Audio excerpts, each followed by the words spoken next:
পড়ালেখার পাশাপাশি চাকরি আর চাকরির পাশাপাশি বিজনেস, এই তিনটাই আমি চালাচ্ছি। আসসালামু আলাইকুম, আমি ইসমাইল মোল্লা। আমি গ্রিন হর্স অ্যাপারেল সলিউশন থেকে মার্চেন্ডাইজিং কোর্স করছি। আমি এখন জংশন টেক্সটাইল ইন্ডাস্ট্রি লিমিটেডে কর্মরত আছি। আমি সোনারগাঁও ইউনিভার্সিটি স্টুডেন্ট। আমি পড়ালেখার পাশাপাশি আমি বিজনেস করতেছি। আমি এই পড়ালেখার পাশাপাশি চাকরি আর চাকরির পাশাপাশি বিজনেস, এই তিনটাই আমি চালাচ্ছি। আমার একটা নিজে একটা ব্র্যান্ড লঞ্চ করছি, সেটা নাম হচ্ছে বঙ্গতাঁতি।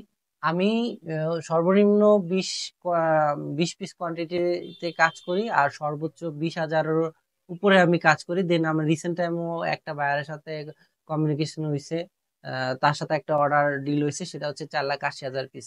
আমার পথ চলা হয়েছে গ্রিন হর্স অ্যাপারেল সলিউশন থেকে। সাভার বাইপেল আমার বাসা। আমি নারায়ণগঞ্জ চাষারাতে আমি ফ্রাইডেতে একটা ক্লাস সকাল 10টা থেকে শুরু করে 3টা পর্যন্ত ক্লাস হয়।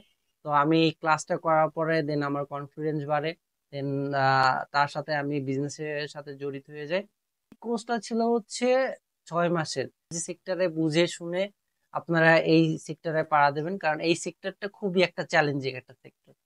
তো আপনারা চিন্তা ভাবনা করে আসবেন, আর যদি মনে হয় যে না আমার এই সেক্টরটা মানে আসতে প্রবলেম মনে হচ্ছে, সেটা আপনাদের কাছে গ্রিন হর্স অ্যাপারেল সলিউশন থেকে সলিউশন বা ট্রেনিং বা বুট ক্যাম্প। যারা গার্মেন্টস সেক্টরে যদি ক্যারিয়ার করতে চান, এই গ্রিন হর্স অ্যাপারেল সলিউশনে আপনারা যোগাযোগ করতে পারেন, কারণ আমি গত 1 বছর আগে আমি কোর্সটা করছি।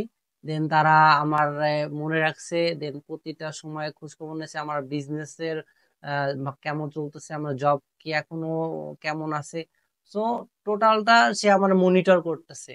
আমি এই গ্রিন হাউস অ্যাপারেল সলিউশনে যে কোর্সটা রানিং করতাম, তো আমি যে সকালে যে আসতাম সেটা হচ্ছে 6টার দিকে আমি আহ, বাসা থেকে বের হতাম। আর এখানে আসতে আসতে 9:30 বা 10টা বাজে যেত জ্যামের কারণে।